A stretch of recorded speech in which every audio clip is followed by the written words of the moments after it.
I'm Zach Pogemiller, the Associate Director of the Movie Poster Department here at Heritage Auctions, and today I've got with me, this is a first-time offering for Heritage. This is the original British quad for Dracula, or as it was released in the United States, Horror of Dracula. For me, this is what I go back to in my mind when I think of Dracula. If you're actually going to sit down and watch a horror movie, I think all of these Hammer movies are much better. I mean, they're actually gory and scary, and you know, you see this particular quad, which for whatever reason is incredibly scarce.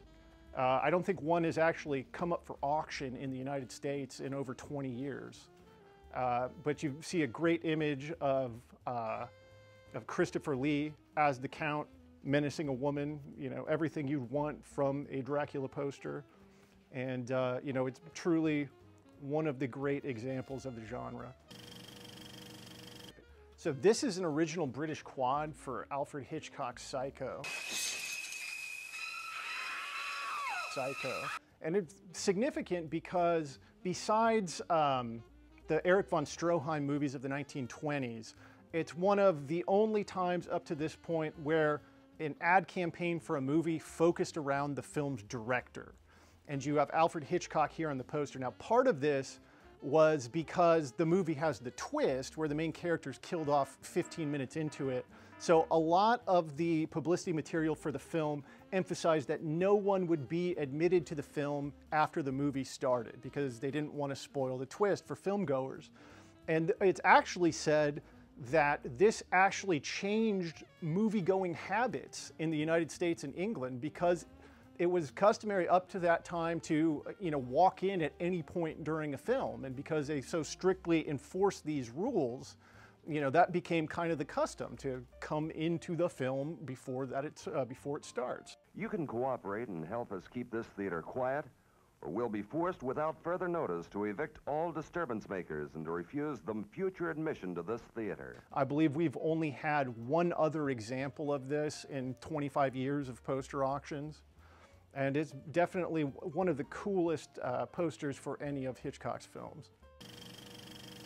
All right, this is an original US one sheet for Alfred Hitchcock's Vertigo. It was designed by the artist Saul Bass, whose name actually appears here in the print.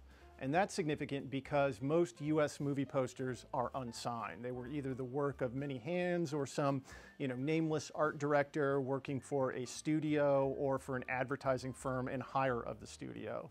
Now, Saul Bass and Hitchcock collaborated several times, not on posters, but Saul Bass designed the opening credits for several Hitchcock films of the 1950s and 60s. You know, his philosophy towards designing a movie ad campaign was the same as designing an identity for a brand. Basically, he would pick one iconic logo and then use that in every form of advertisement. So when you see the image, you think of the movie. And this was cutting edge computer graphics for the time. Bass actually hooked up with a computer scientist at Caltech who was able to, you know, computer generate these spirals and vortices, which you see also in the opening credits of the movie, and, you know, play on themes of vertigo and like descending into madness and that kind of thing. And it's actually, you know, actively increasing in value. So if you can find one of these for less than $5,000, buy it.